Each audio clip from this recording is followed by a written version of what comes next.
ကြတယ်ဆုံးဖြတ်ချက်ချရာမှာလွမ်းပါချို့တဲ့သူတွေပါဝင်မှုရှိမရှိစမ်းစစ်ကြတယ်ကျိုးခံစား권တွေကိုဘလို့ခွဲဝေကြတယ်ဆိုတာအကဲဖြတ်ကြတယ်တက်ရောက်လာတဲ့ရွာသူရွာသားတွေက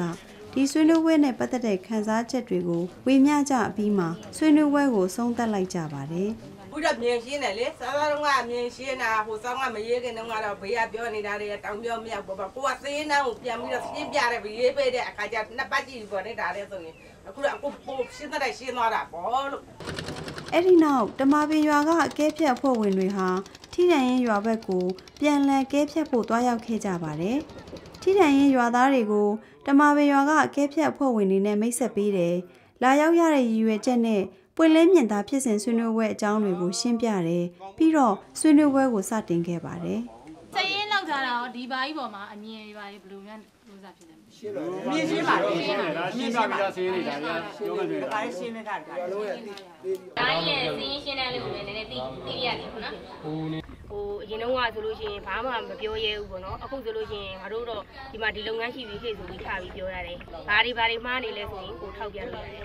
်ဟိုထိတန်ရွာဘက်ကိုသမီးတို့တစ်ခါသွားတော့လည်းသမီးတို့ဒီမှာမေးဟိုနေတယောက်နဲ့တယောက်ပြန်လည်မေးခွန်းတွေထုတ်ရတယ်ပေါ့နော်ဒီဦးတို့ရွာကဘာအဆောက်အဦတွေဘာတွေလုပ်ခဲ့လဲဒီနေဘလို့စီမံကိန်းတွေလုပ်တာလဲရွာမှာဘလို့ပူပေါင်းပါဝင်နေအဲ့လိုမျိုးတွေအားကြီးပဲမေးတာပဲနာကက်မှာပူပေါင်းဆောင်ရွက်မှုတွေလုပ်ဖို့တိုင်ပင်ကြတယ်ပြီးတော့ထိတန်ရင်ရွာမှာဆောက်လုပ်ခဲ့တဲ့တရားကြီးကိုသွားရောက်ကြည့်ရှုလေ့လာပြီးပွင့်လင်းမြင်သာဆွေးနွေးပွဲကိုအဆုံးသတ်ခဲ့ပါတယ်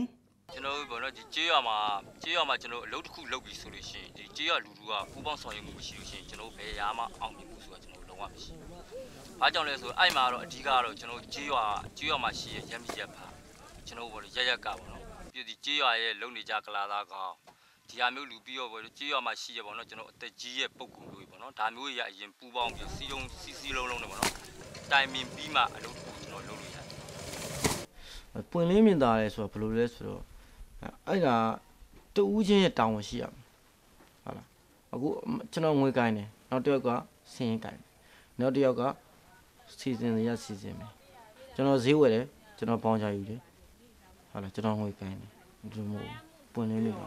ဒီတိုင်းဆိုပွင့်လင်းတော့ဟိုတရားလုံးကသူ့ကိုစီနဲ့တရားလုံးတော့မဟုတ်သူဟိုတာဝန်နဲ့လောက်သွားမယ်ဆိုလို့ရှိရင်ငွေကိုင်းတဲ့လူကငွေကိုင်းစင်းပြူတဲ့လူကစင်းပြူစုဈေးဝယ်လို့ဈေးဝယ်ဟုတ်လားဈေးဝယ်နေမှာတီးကြနဲ့ဘလို့ပေါင်ချဘလို့လိုချင်ရလိုဖြစ်ရမယ်ဆိုတဲ့ဟိုစားတရားလုံးရဲ့ပူပေါင်းပေါင်းမှုတရားလုံးရဲ့ကိုစီတောင်းဝန်လေးနဲ့ရှိမှသာလဲပွင့်လင်းမြင်သာမှုဖြစ်တယ်အလုပ်တစ်ခုကိုအကောင့်ထဲပေါ်ဖို့စီမံချက်ချတဲ့နေရာမှာကိုတူးတဲ့လုပ်လို့မရအောင်ဒါအများစုနဲ့ကျွန်တော်တို့အများကျေနပ်အများနှစ်သက်အများလက်ခံတဲ့လုပ်ငန်းတစ်ခုကိုအဓိကအလေးထားပြီးတော့ကျွန်တော်တို့စဉ်းစားကြရတာ။ဒီ5-6အောက်ထဲလည်းကျွန်တော်တို့လုပ်မရအောင်အများပူပေါင်းပြီးအများနီးတူသဘောတူမှကျွန်တော်တို့လက်ခံလာမှလာလေလုပ်ငန်းတစ်ခုကိုအကောင့်ထဲပေါ်လို့ရတယ်လေ။အများသဘောတူနဲ့လုပ်ထားတဲ့အလုပ်တစ်ခုအများသိတာနိုင်အောင်ကျွန်တော်တို့ကဒါရှင်းလင်းပြရမယ်တာဝန်ရှိတယ်။ဒီလုပ်ငန်းပေါ်မှာရှင်းလင်းပြသလိုက်တဲ့အခါကျတော့သူတို့ရဲ့စိတ်ထဲမှာကိုပေါ့ပါလို့သူတို့စိတ်ထဲမှာလေအလိုလိုနဲ့ပေါ်ပါသွားတာ။လိုလိုနဲ့ပေါ်သွားတဲ့အခါကျတော့သူတို့ကဘာတွေဖြစ်လာတယ်လဲဆိုတော့ငါတို့တစ်ချိန်တုန်းကဒါလေးဟာဒီအမြင်လေးတွေရှိနေပါလားအခုတကယ်တမ်းရှင်းထည့်လိုက်တဲ့ခါကျတော့ငါတို့မြင်တဲ့အမြင်တိုင်းလည်းမဟုတ်ပါလားဒါသူ့လမ်းကြောင်းနဲ့သူ့ဟာလူဟိုဒီစနစ်ပိုင်းဆိုင်ရာမှာဒါပြည့်စုံလှုပ်ထားတဲ့ပုံကိုယ်တွေပါလားဆိုပြီးတော့အခုနကျွန်တော်ကရှေ့ရပုံကိုယ်တွေကျွန်တော်ကိုနီးနှိမ့်ရပေးသလိုသူတို့တွေလေးတွေစိတ်ထဲမှာဘာတွေဖြစ်လာလဲဆိုတော့ဒီနီးနှိမ့်ရလေးကိုသူတို့တိတ်လိုချင်လာတက်ကြွလာတယ်ပေါ့နော်ဘာတွေလဲဆိုတော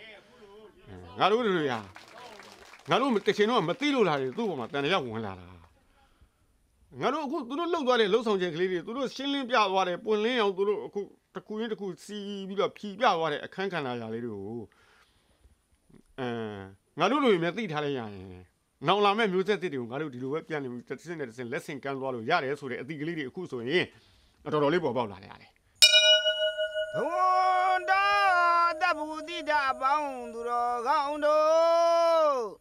့ဣမံပိန္ဒပါတံဤဆွမ်းခဲဝဲဘောဇင်ချိုချင်းရတာတို့ကို